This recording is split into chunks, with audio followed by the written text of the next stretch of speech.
Mimi dan sayap indahnya. Di sebuah taman bunga yang indah, hiduplah seekor kupu-kupu bernama Mimi.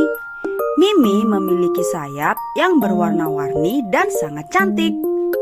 Dengan corak biru, kuning, merah, dan jingga yang membuatnya terlihat menonjol di antara bunga-bunga. Mimi sangat bangga dengan keindahan sayapnya. Ia selalu ingin semua hewan di taman itu tahu dan tidak ada yang mampu menandinginya.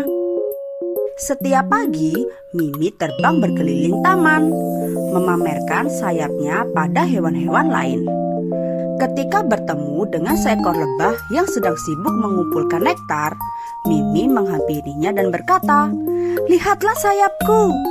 Tidakkah menurutmu ini sayap yang paling indah di taman? Kamu pasti ingin punya sayap seindah ini, bukan?" Lebah itu hanya diam dan tersenyum sopan.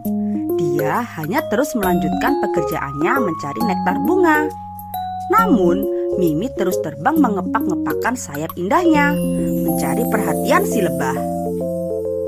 Di samping selain suka memamerkan sayapnya, Mimi juga sangat gemar bergosip. Ia senang membicarakan hal-hal kecil yang ia lihat dan dengar. Suatu hari, ia melihat seekor belalang yang baru saja belajar melompat jauh. Namun, belalang itu terjatuh dan tidak berhasil melompat jauh ke tempat tujuannya. Dengan cepat, Mimi terbang menemui temannya, seekor ulat, dan berkata, "Hei, tahu tidak? Si belalang baru saja belajar melompat, tapi lompatannya sangat lucu dan aneh.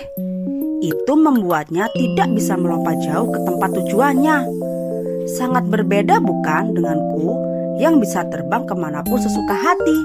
"Hahaha," kata Mimi sambil tertawa mengejek. Kemudian ketika Mimi bertemu dengan seekor kepik, Mimi mulai bergosip lagi. "Tahukah kamu, aku melihat kumbang gemuk kesulitan memanjat batang bunga. Sungguh lucu. Untung aku bisa terbang dengan anggun tanpa perlu merayap. Hahaha. Dan lucunya lagi, kumbang gemuk itu ada di depanku." Kepik pun yang merasa disindir oleh Mimi hanya bisa geleng-geleng kepala tanpa membalas ucapannya. Hari demi hari, hewan-hewan di taman mulai merasa terganggu dengan sifat sombong dan suka bergosipnya Mimi. Banyak dari mereka yang mulai menghindari Mimi dan tidak ada yang mau didekati olehnya. Mimi pun sekarang hanya bisa terbang ke sana kemari sendirian. Suatu pagi, ketika Mimi terbang di taman seperti biasa, ia mendengar suara tawa riang dari arah kolam. Penasaran, Mimi mendekati kolam dan melihat sekumpulan katak yang sedang melompat-lompat dan bermain air. Mereka terlihat begitu gembira dan saling bercanda. Mimi mendekat dan berkata dengan angkuh, "Kenapa kalian bisa begitu riang gembira di sini? Aku yakin kalau aku jadi kalian dan hanya berdiam diri di kolam, aku pasti akan merasa bosan. Untungnya, aku memiliki sayap yang indah, bisa membawaku pergi kemanapun yang aku suka." Katak-katak itu hanya tertawa kecil dan berkata, "Kami senang bermain dan bersenang-senang bersama Mimi. Tidak peduli siapa yang paling indah atau hebat. Yang penting, kami bisa menikmati waktu bersama dan saling membantu satu sama lain itu sudah lebih dari cukup."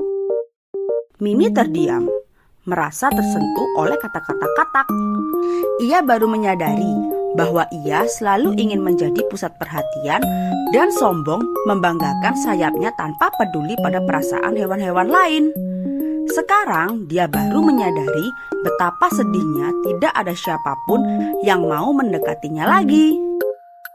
Sejak hari itu, Mimi mulai berubah.